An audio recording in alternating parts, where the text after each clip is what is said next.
கவனிச்சிங்கன்னா இந்த 67:1 சங்கீதக்காரன் எழுதி வச்சிருக்கிறாரு. தேவரீர் 2வது வசனம், எங்களுக்கு இறங்கி. ஒரு ஆசீர்வாதம் வேணும்னா கர்த்தர்ட்ட கீழே இறங்கி எங்கள் மேல் இறக்கம் பாராட்டி, கவனிக்கிறீங்களா, கெஞ்சணும். சும்மா கூப்பிட்டதுமே ஆண்டவரே ஆசீர்வாதம்னா நிச்சயம் ஆசீர்வதிக்க மாட்டார்.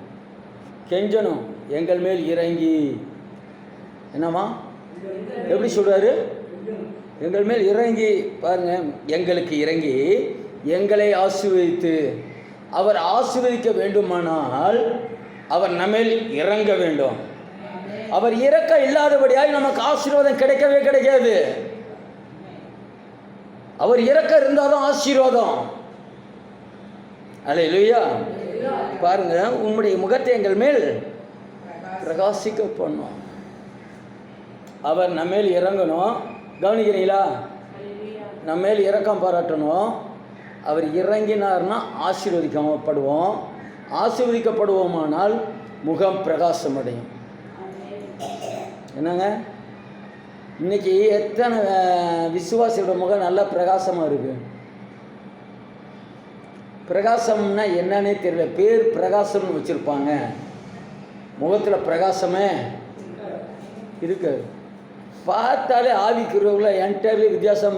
முகத்தை பிரகாசிக்க செய்கிற கர்த்தருடைய பிரகாசம், அவருடைய ஒளி நம் முகத்தில் இருக்கணுங்க. அல்லேலூயா.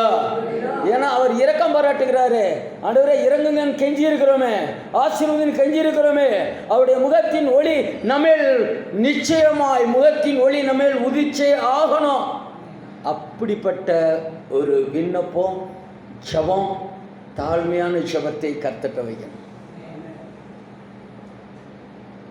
ஏதோ ஒன்று வந்தோம், ஆசீர்வதி ஆண்டவரே ஆசீர்வதிச்சிருவாரா? இன்னொரு வசனம், அதுலேயே 6வது வசனமா பாருங்க. பூமி தன் பலனை தரும் தேவனே, சரி 5லிருந்து தேவனே ஜனங்கள் உம்மை துதிப்பார்கள். கவனிக்கணும். எத்தனை பேர் கவனிக்கிறீங்க? ஜனங்கள் துதிப்பார்களாக, சகல ஜனங்களும் உம்மை துதிப்பார்களாக, பூமி தன் பலனை தரும். எனக்கு அருமையான தேவ ஜனமே, சகல ஜனங்களும் துதிக்க ஆரம்பித்தாலே பூமி தன்னால் பலன் கொடுக்கும். இங்கே துதிக்க ஆரம்பிங்க. வீட்டில் சும்மா இருக்காமல் நீங்கள் துதிக்க ஆரம்பித்து பாருங்க, ஆட்டோமேட்டிக்காக உங்கள் ஊரில் பலனை நம் கண்கள் காணும். பூமி பலனை தருங்க, நீங்கள் துதிக்க ஆரம்பித்தா போதும். அப்போ இன்னைக்கு பலன் கிடைக்காததுக்கு காரணம் துதிகள் இல்லை. துதிலாம் குறைஞ்சிக்கிட்டே போகுதுங்க. வாய்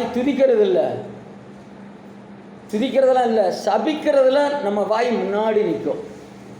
அன்னைக்கு சபிக்கணும்னா முகம்லாம் அப்படியே பார்க்கணும். இதே அப்பா, அடுத்தவங்களை சபிக்கணும், அடுத்தவங்களை குறை சொல்லணும், அடுத்தவங்களை என்ன செய்யணும், கீழே தள்ளணும். இதில் தான் ரொம்ப முக்கியம் இருக்கே தவிர என்ன செய்யறதில்ல, துதிக்கிறது இல்லை. துதித்தலும் சபித்தலும் ஒரே வாயிலிருந்து புறப்படுகிறது. எப்படி ஆசீர்வாதம் வரும்? எப்படி பலன் பூமி தரும்? எப்படிங்க தரும்? சங்கீதக்காரர் நல்ல அழகாய் ஆவியானவர் எழுதி வச்சிருக்கிறார். துதிக்கணுங்க. வீட்டில் இருந்தாலும் எங்கே இருந்தாலும் துதிச்சிட்டே இருக்கணும். பூமி தன் பலனை தரும். தேவனாகிய எங்கள் தேவனே, எப்போ அந்த ஆசீர்வாதம் வரும்? அந்த 2வது வசனத்தில் என்ன வாசம்?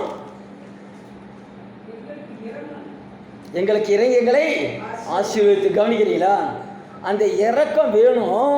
ஆசீர்வதிக்கப்பட வேண்டுமானால் துதிக்கணும். பூமி தன் பலனை தர வேண்டுமானால் துதிக்கணும்.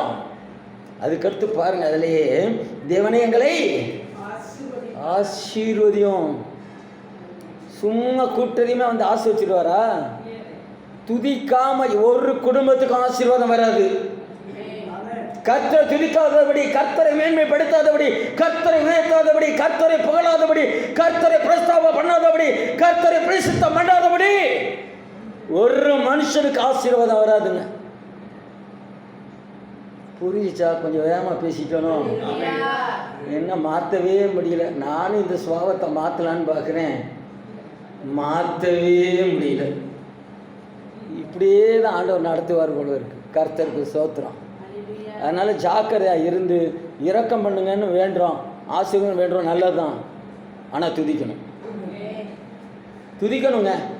துதிக்காதபடி சங்கீதக்காரனாக தான் எழுதி வச்சிரு, நல்லா அனுபவிச்சு எழுதியிருக்கிறார். அவர் துதிச்சதுனால அவர் எதையெல்லாம் அனுபவிச்சாரோ, தேசம் ஆசீர்வதிக்கப்பட்டதோ, அவர் ஆசீர்வதிக்கப்பட்டாரோ, அதனால் அவர் துதிக்கிறதை முக்கியப்படுத்தி இருக்கிறார். அல்லேலூயா. பாருங்க, எங்கள் தேவனே எங்களை ஆசீர்வதிப்பார், தேவன் எங்களை ஆசீர்வதிப்பார், பூமியின் நீங்க துதிங்க. ஹலோ, உங்க வீட்டை சுற்றி இருக்கிறதெல்லாம் பயப்படும். உங்கள் ஊருக்கு எல்லாம் எதுங்க? முத்தலப்பட்டிக்கு எல்லாம் எதுங்க? டக்கு டக்குன்னு சொல்லுங்க. இத்தனை வருஷம் வாழ்ந்துட்டோம். என்னது? பழனி பைபாஸு, இங்கிட்டு பைபாஸு, இங்கிட்டு பாறைப்பட்டி, இந்த பக்கம் ஆர்வி நகர், இந்த பக்கம் ஐயம்பலம், கருணாநிதி நகர், இது சரௌண்டிங் பூரா. அது பூரா நீங்கள் துதிக்க ஆரம்பித்தா எல்லாம் பயப்பட ஆரம்பிச்சிடுவாங்க. வீட்டில் பக்கத்தில் துதிச்சா மோட்டில் வர்றது, அங்கிட்டு வர்றது எல்லாம் புதுசாக ஓடி போயிடும். எல்லா எல்லைகளெல்லாம் என்ன செய்யுமா? பயப்படும். துதிகளுக்கு கர்த்தரே பயப்படுகிறவராம் வேதம் சொல்லுது. பிசாசு பயப்படாதா?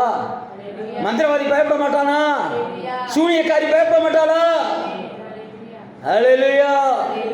அதனால் துதிக்கிறதுல முக்கியத்துவம் அதிகமாக காண்பீங்க. துதிக்கிறவங்க இந்த ஊரில் இல்லாதனால தான் இந்நேரம் இந்த ஊர் அசைக்கப்பட்டிருக்கோம். துதிக்கிறவங்க இங்கே பெருகினாங்கன்னா எல்லையில் இருக்கிறதெல்லாம் அலறும். ஐயோ, உங்களுக்கு தான், உங்கள் ஊருக்கு தான் சொல்லிக்கிட்டு இருக்கேன். எல்லைகளில் இருக்கிறதெல்லாம் அலறும்.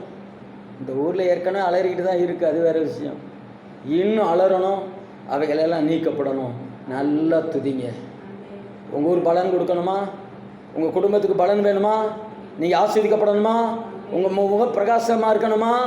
கருப்பாக இருந்தாலும் விசேஷமான ஒரு பிரசன்ஸ் வேணுமா? ஐய சத்தத்தையே துதிங்க, துதிங்க, துதிங்க, துதிச்சுக்கிட்டே இருங்க. ஒன்று சொல்கிறேன், அந்த காலத்தில் என் மனைவி இந்த ஆர்சியில் ஒரு சின்ன ஜபத்துக்கு போவாங்க. எங்கே போவாங்க? ஒரு ஜபம் வீட்டில் அங்கே நடக்கும். அங்கே போய் மலையாளம் தமிழ் வேறு தெரியாதா, இவங்க போய் ஒரு பாட்டு பழகிட்டு வந்திருக்காங்க.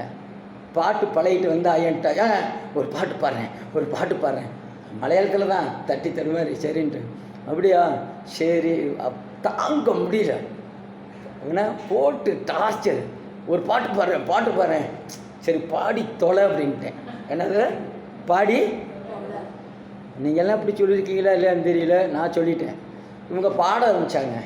துதிப்பேன் துதிப்பேன் துதித்து கொண்டே இருப்பேன். நீ இப்போ பேசாமல் இருக்கல, உன்னை மிதிப்பேன் மிதிப்பேன் மிதித்து கொண்டே இருப்பேன். என்னை துதிக்க வச்சுட்டாரு. துதியை பற்றி பேச வச்சுட்டாரு பாருங்க. யாருன்னு துதிச்சா மிதிப்பேன்னு சொன்னனோ அவனை கொண்டு வந்து கர்த்தர் துதிக்கும்படியாய் பிரசங்கம் பண்ணும்படியாய் அதிகமாய் துதிக்க வைத்திருக்கிற கர்த்தர் ஜீவிக்கிறார், உயிரோடு இருக்கிறார். அதனால துதிங்க. உங்க குடும்பத்துக்கு ஆசீர்வாதம், குடும்பத்துக்கு இருளெல்லாம் விலகி போயிடும். விலகணுமா? ஆசீர்வாதம் வேணுமா? பிள்ளைகளுக்கு ஆசீர்வாதம் வேணுமா? சத்தமா வேணும் அப்பா. அதனால் துதிங்க. கர்த்தர் ஆசீர்வதிப்பார். பூமி தன் பலனை தரும். கர்த்தர் ஆசீர்வதிப்பாராக. நல்லா சிங்கத்துக்காக ஸ்தோத்திரம் பண்ணுவோம்.